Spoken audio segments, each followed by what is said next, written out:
today's video is a little different. So I've looked at so many videos where I've pulled apart people's misconceptions of Australia. But in this video, I'm looking at misconceptions that Australians have.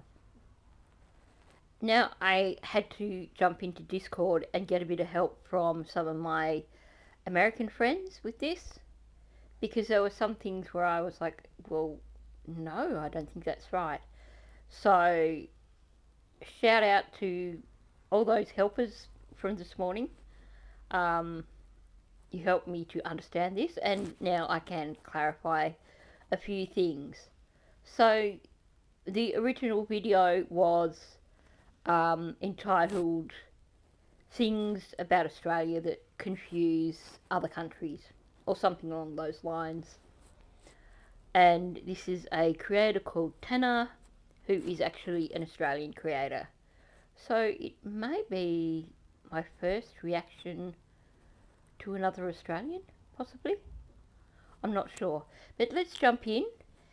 Now, you'll be able to get the gist as we go along, but this is her looking at things that have been posted online. This is not her saying that these things are facts. And I think she questions a lot of the same things that I do. Hello friends, welcome back to the channel. Now, obviously I make a lot of content around being Australian, and I've made a video like this before, but there is more. Things that us Aussies do that confuse the rest of the world. If you're Australian, get down in the comments and yell at the other people, because this is normal. We are normal. And if you're from another country, please tell me that we're normal in the comments, okay? This is not weird, right? We're not weird. 18 normal Australian things that are actually anything but. Wait, so you're telling me that I'm not normal? Are you kidding me? She seems pretty normal to me. And I have to say, kudos for matching the lip gloss to the hair colour. Frozen Coke. Wait, so are you trying to tell me that they don't have frozen Coke anywhere else? What do you mean? You think that's weird? Slushies. 7-Eleven has slushies. What's wrong with frozen Coke specifically? Frozen cola? Is it that you guys don't have it at McDonald's, or is it the fact that you don't have slushies at all? Picture this. It's a hot summer afternoon. You pass a Macca's or a Hungry Jack's, and you know exactly how to make your day better. An icy cold frozen Coke straight out of the slushy machine. But did you know that these aren't actually a thing outside of Australia? Bizarre. That is very bizarre, and you guys need to check yourself and get yourself a frozen Coke. Are you kidding me? I mean, me personally, I like the frozen raspberries, but there is nothing better than a hot day down by the beach, 40 degrees Celsius. It's scorching, and you go and get a frozen Coke after it. Chef's kisses, dude. It is delicious. It is amazing. It is life-changing. So, strike one. Slushies are everywhere in the United States. They have them in New Zealand too. Pretty certain they have them in the UK. It is certainly not something unusual that is unique to Australia. The conversation was had that perhaps this means only Macca's, as in that in America they don't have slushies at Macca's, and maybe that's the case. I actually forgot to ask that. But in terms of it being something that is, unique to Australia, nah. Paywave. Paywave. Do you guys know what that is? Sorry, I'm talking to you guys like you're idiots. You're not. You're not. But your country sometimes is, okay? I've been to America. I'm a world traveler, some would say. No one says that, but let's just go with it. The idea of having to sign, you have to sign things? Ugh. I wonder how it's changed in the US now that there's COVID, because when I went to America pre-COVID, pre-pandemic, it's getting the bill, taking it back, getting it back again, signing stuff. There's a lot going on, all right? With PayPass, bro, just tap it. Just wave it across. Even my watch, my phone, literally, my bank cards everywhere, which can be very dangerous, I will add. Paywave is very convenient, which makes shopping so much easier. I use Tap and Go all the time with my mobile phone. And, it is secure because the only way I can activate it is if I double click, and it's got to have my fingerprint. So, it is a good thing. But I can remember when they were first bringing in Tap and Go in Australia, or Paywave, and I was one of those people that was like, I'm never using this. It seems so insecure. So when I asked this morning about America, the response was they're trying to bring it in America, but I don't like it. So it seems like there is the same resistance in America that there was when it first started coming in here in Australia. The distrust of something where you don't have that added level of control, where you don't need to put in a PIN or you don't need to sign. And I guess I can see that because if I were to, everything is actually in my phone. But let's say if I did have a wallet and I was to drop my wallet, then someone could easily do a bunch of tap and goes that are under $100 with my card. So I can see the downside of it, and I can see why in America it hasn't taken on yet. I will also mention something that we have here in the state that I live, but every other state in Australia doesn't even have. And that is my license on my phone. Does anywhere else in the world have that? But I went to another state here in my own country in Australia literally a few days ago and they wouldn't accept it. I'm like, I'm in Australia, dude. Why won't you let me into the casino, okay? Okay? So this video is, I think, 3 years old. And I find it really fascinating. So she's actually in New South Wales. And here in Victoria, they've only introduced having the e-licence on your phone within the last 12 months. I couldn't tell you precisely when it was, but I know it's probably even within the last 6 months that I got like a notification on my phone saying, you know, you can now download this app and you can have your licence on your phone. So now we have New South Wales and Victoria with licences on their phones. I don't know about any other states. Let me know if you are in another state and you have your licence on your phone. As for America, they don't do that. New Zealand, they don't do that. Don't know about the UK. If anyone's listening from the UK, I'd love to know. And I should probably add that in terms of having a digital driver's license, the bonus with that is that you know how on the back of your license there's like a little serial number that's exclusive to your license, and they make it so itty bitty that it's really hard to read, and it's in a spot that's really hard to read. And I have to go and get my reading glasses to actually see what the number is on my license if I'm filling something out and I've got to add that in. Whereas now that it's digital, I can just flip it over, go to the reverse side on my phone, and I can see the number. So that's a plus for people like me who perhaps don't have brilliant eyesight. Chicken salt. Why is this confusing for people? I don't understand. Chicken salt. What do you mean? You don't have chicken salt? It's chicken flavored salt. It's salty chicken. It's delicious. It's amazing. You put it on chips. You put it on a schnitty. It is absolutely life-changing. I will say that there is some chicken salts out there, but most of them are, oh my God, top tier, dude. Top tier. So what you're trying to tell me is that if I ever went to a restaurant anywhere else in the world, they'd be like, chicken salt what? Hello? Okay, can we just acknowledge here that chicken salt doesn't have a chicken flavour. It doesn't have anything chickeny in it. It's actually made with, I think it's onion and garlic and salt, probably a few other herbs. The good news is, if you go to New Zealand, you can get chicken salt. But I agree with her, there are different types of chicken salt, and some just are inferior. One of these days, other countries are going to figure out the magic of chicken salt. I know it.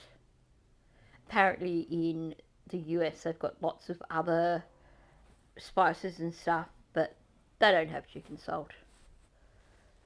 We need to educate them. Switches on outlets. What do you mean? You don't have switches on outlets? Are you kidding me? I'm no scientist, so when I say those on and off switches above power points stop the electricity from leaking out, I'm probably wrong, but they're still hella convenient to have. Spare a moment for our friends in North America who've had to learn what it's like to live without them. I didn't even know that this was a thing. I feel like I always learn something new with these videos. Like, I can kind of understand that maybe other countries don't have chicken salt, but no switches on your outlets that literally has electricity coming from them? What do you mean, dude? That is just unheard of. Like, I've got PowerPoints all around my office right now and they all have switches. I think it is a legal requirement to have switches for the PowerPoints. I am confused. Surely not. Like, surely this isn't real. I have to say, it does amaze me that if you go to America, they don't have the on-off switches on PowerPoints, because it is law here in Australia. And you do hear of people who suffer from electrocution from faulty PowerPoints. And I was always taught growing up that you had to make sure the PowerPoint was turned off before you plugged anything in, and you had to turn it off before you unplugged anything. And I know a lot of power companies will tell you, if you want to save power, you need to make sure that things are turned off at the power point. So there must be some amount of leakage from these power points. But I don't know if that's just leakage when something is plugged in. I'd imagine they're still pretty safe. But yeah, it is something that's a little different, but other countries do have switches on their PowerPoints. You go to the UK, you go to New Zealand. I don't know where else, but I know that the UK and New Zealand have switches on their PowerPoints. Not using a clothes dryer. See, this is an interesting one because for me personally, I always use a clothes dryer.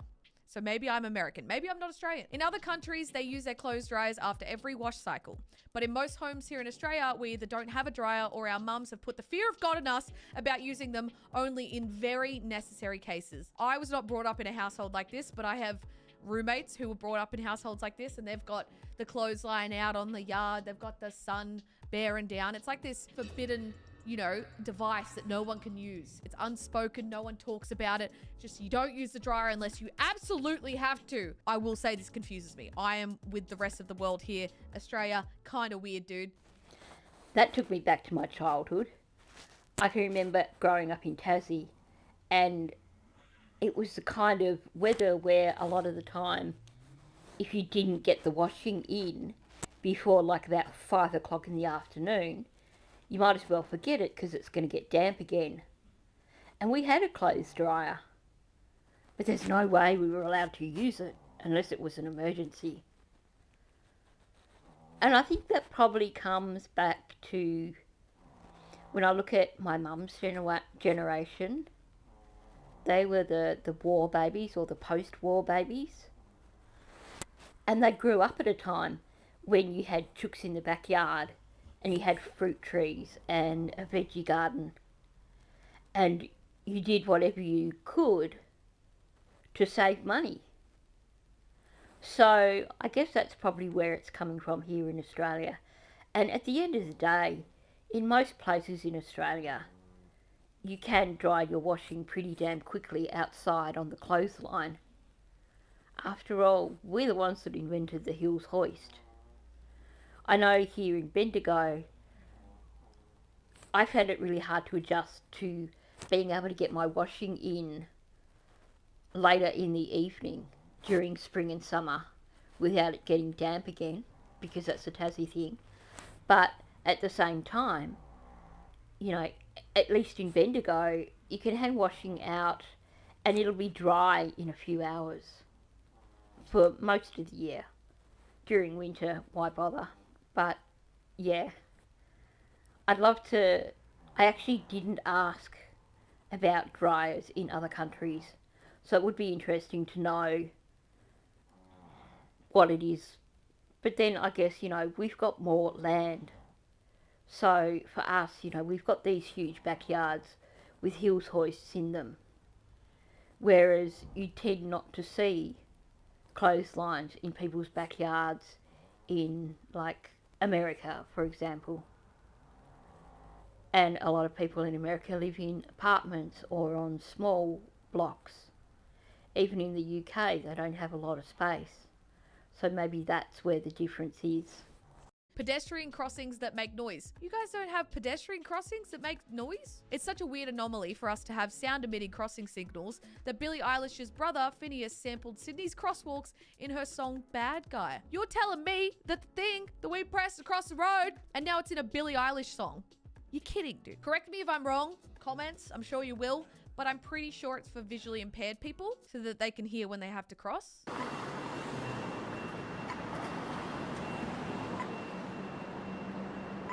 Who would have thought? We influenced Billie Eilish, dude. Australia's going places, man, I'm telling you.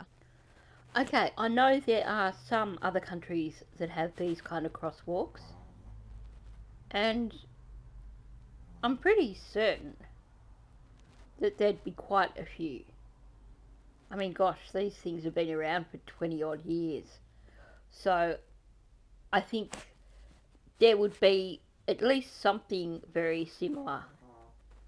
They may not look the same, but there'd have to be something very similar in other countries, surely. Let me know in the comments section if you do know what the situation is there. Dual flush toilets. I guess when I'm like looking at these, I'm like, this is normal. This is literally how I live my everyday life. You guys don't have these? I don't quite know why we're one of the only places where toilets come with a half flush option. Is it because we're water conscious? So pretty much when you go to the toilet, when you go to the dunny, as most Aussie bogans say it. I don't know, when I do these Australian videos, I always like, my inner bogan comes out. My accent is just stronger than it usually is, and I'm talking like I've been living out in the bush for the last 10 years. We have droughts here where we run out of water. So there's a half option because, listen, if you've got a number 1, which is a P for those people who don't know, you don't need a full flush. If you've got a number 2 that's solid, number 2 is necessary. Maybe 2 flushes of the full flush is necessary, okay? For a number 1, little P, you don't need a full flush. Don't waste water, okay? Think about the drought. There was a moment there where you were meant to have like 2-minute showers. They were like, get in, get out. We don't have enough water. We're an island. We're running out, okay? So I can tell you firsthand, dual flush toilets are a cause of confusion. When I asked in Discord this morning, do you guys have dual flush toilets? The question was, what do you mean? What are they? So I explained, and they're like, why not just do a full flush? Why do you need to do a half flush? So there was some confusion there over dual flush toilets. Apparently they're not a thing in the United States. But it got me wondering too, because you hear them talk about how in America the water levels are much, much higher in American toilets. So they flush differently. So I'm wondering if it's even possible to have half flushes with American toilets. Who knows? But yeah, we do have a lot of droughts and stuff here. And we do pay water rates and everything. I don't know, I think they probably pay for the water in other countries as well. But yeah, apparently you don't have dual flush toilets in the United States.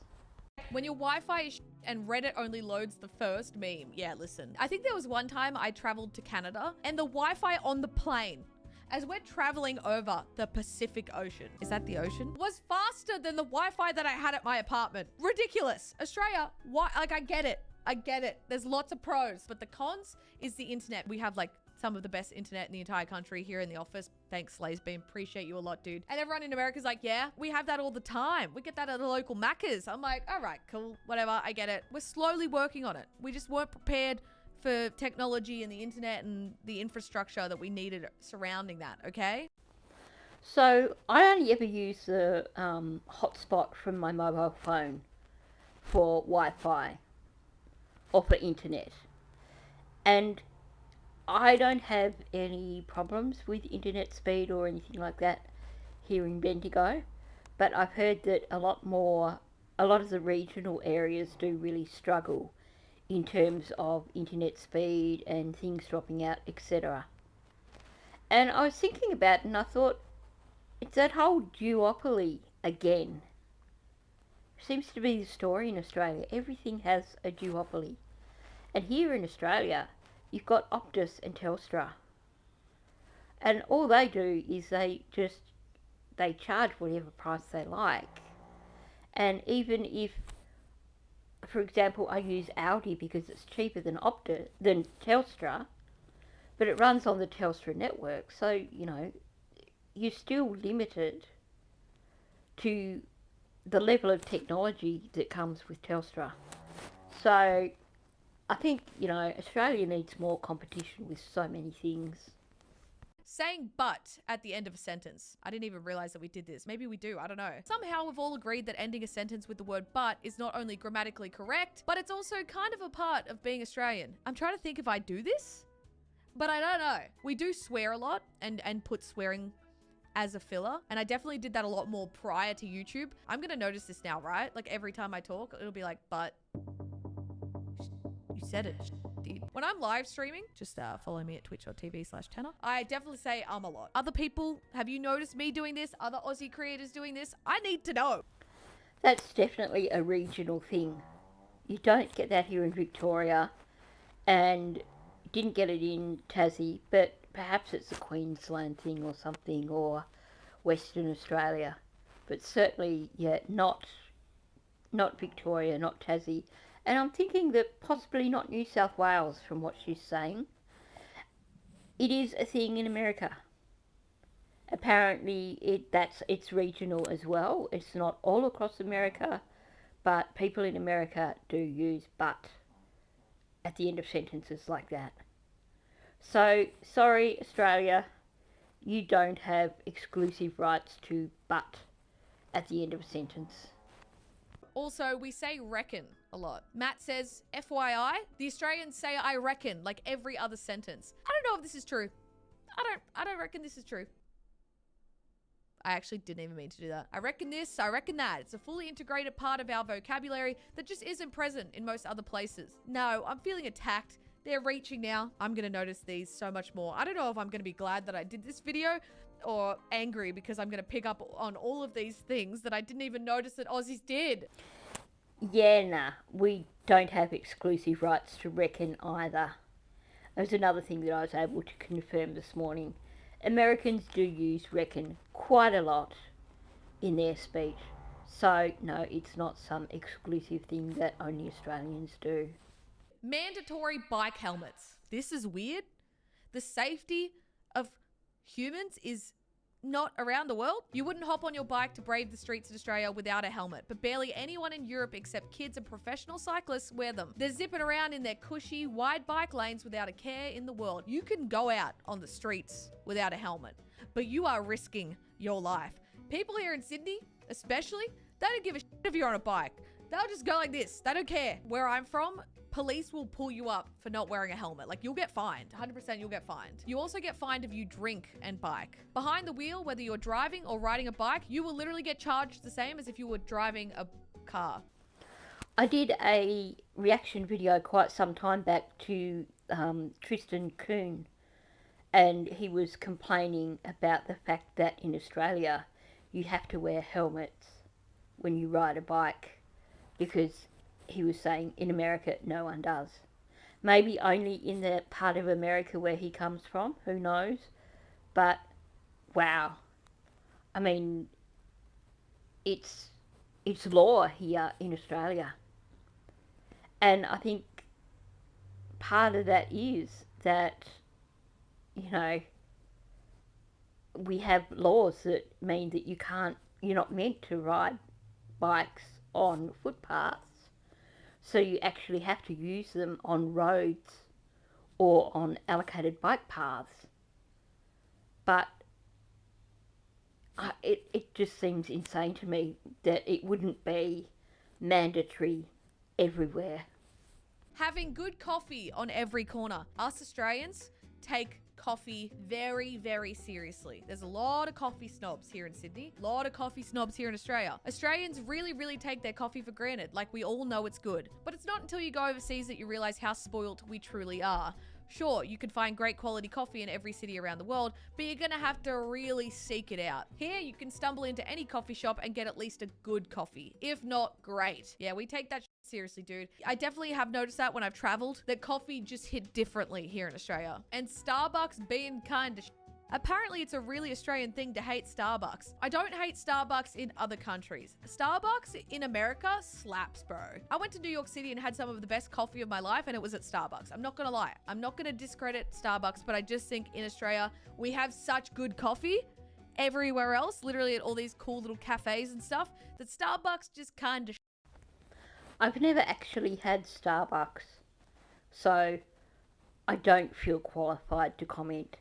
But from everything I've heard, Starbucks, at least in Australia, is kind of crap. I would definitely rather just go to a local cafe or even a good bakery and get a really nice cappuccino or mochaccino from there. Cafe culture. Speaking of coffee, the cafe culture in Australia is impeccable. Other world cities are starting to cotton on, but we really pioneered the vibes. Is that what people overseas are calling it? Australian cafe vibes. The energy of an Aussie one on a weekend morning, everyone in their activewear enjoying a leisurely coffee or avo toast. You really can't replicate it. True. Can I get any trues? My God. The cafe culture here sometimes is just too much though, because everyone loves going out to a cafe and I'm like, listen man, I just want to sit inside. I will say what I noticed with overseas is like there's a lot of people watching. Like in Europe, they'll face the chairs outwards. I feel like the vibes for Aussie cafes are a lot different, a lot cooler, but I don't know. I like European ones. I'm not on them. I love that more and more places now have these outdoor places where they allow you to have your dogs there with you.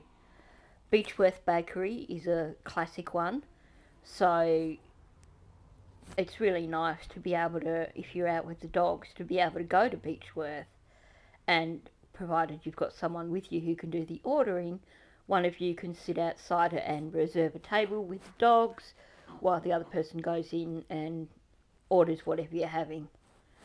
So yeah, I guess that's one thing we've got too. I would like to know more about the difference between Australian cafe culture and European cafe culture, because I wouldn't have thought there would have been a huge difference. At least in the warmer areas, I can imagine in England you wouldn't see it much, but you know, I think about places like Rome and that, and isn't that pretty much the same as what happens here? I don't know. Never travelled anywhere other than New Zealand, so I'm not qualified to comment. I just found out that loads of Australians call slides slippery dips. You people are weird. You don't call them slippery dips? You cannot tell me that slippery dips doesn't sound better than slides. Are you kidding me, dude? Well, that's definitely a regional thing, because in Tassie, we always called them slides. And I actually always had this idea in my head, because I didn't really know what a slippery dip was, that in my mind, my notion of a slippery dip was that it must have been like a water slide, because like slippery and dip, that kind of implies water. So I've learnt something here. I don't know if it's a term that's used overseas. I didn't think to ask anyone that. Just found out that Australians say at least we're not in America when they're in a bad situation, and to think I couldn't be more embarrassed. It's so true though. I have said that so many times. Like, at least we're not in America. Yeah, I don't want to shit on America. I love America, but I'm glad I'm Australian, alright? I'm going to share a direct response from one of my American friends, because I thought it was really well said. I've left out her name, etc. But she does have a YouTube channel and she does do some pretty cool YouTube content, so I may have to do like a reaction to one of her videos sometime to head you all off in her direction. But her comment, I think everyone around the world just doesn't know other cultures until they're in it or learn about it. Everyone thinks what they do growing up is normal, and it is to them. Just like another person's normal is what they know.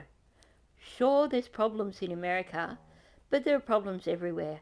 No one is better than anyone else, lol.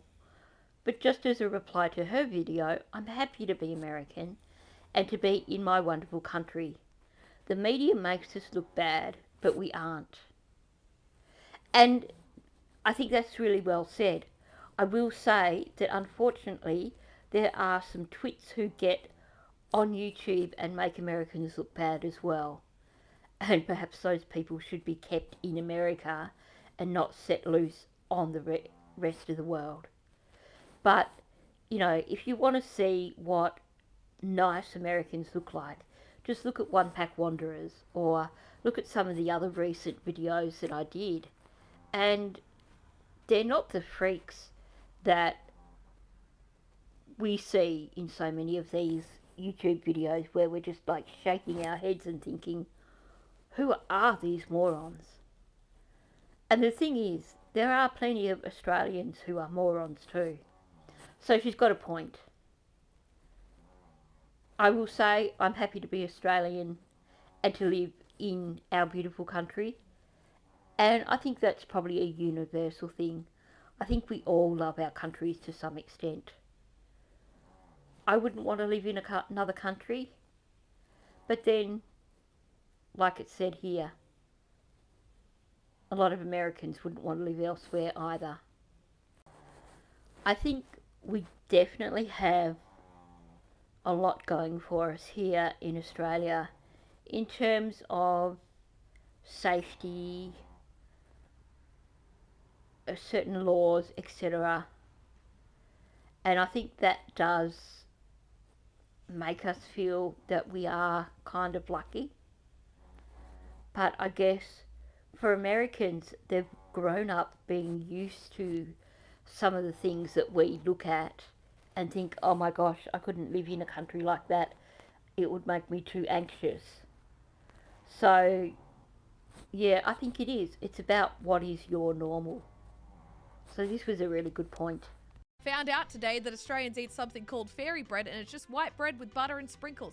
Why are people so confused by this? It's delicious. I just found out that sometimes Australians eat spaghetti on toast for breakfast. Yeah, and it's delicious, man. Try it. Avo on toast, spaghetti on toast. We're laughing, but not like proper spaghetti. You need like the canned spaghetti. I just found out that Australians pronounce Adidas like added ass. Do you say Adidas? Adidas. It's Adidas, not Adidas. Man, you could open up a whole can of worms just by looking at different pronunciations. I have to say, it took me an eternity to figure out what the heck aluminum, is that how they say it? Aluminum was. Can't even pronounce it the way they do. It took me years and years to figure out they were talking about aluminium because it sounded so different to me and I had no idea what it was. But, you know, we say things in a strange way as well if you ask Americans. So, yeah, I'm not going to go down that track. So thanks for listening. If you're new to my channel, please do subscribe. Also, hit the like button and leave a comment below.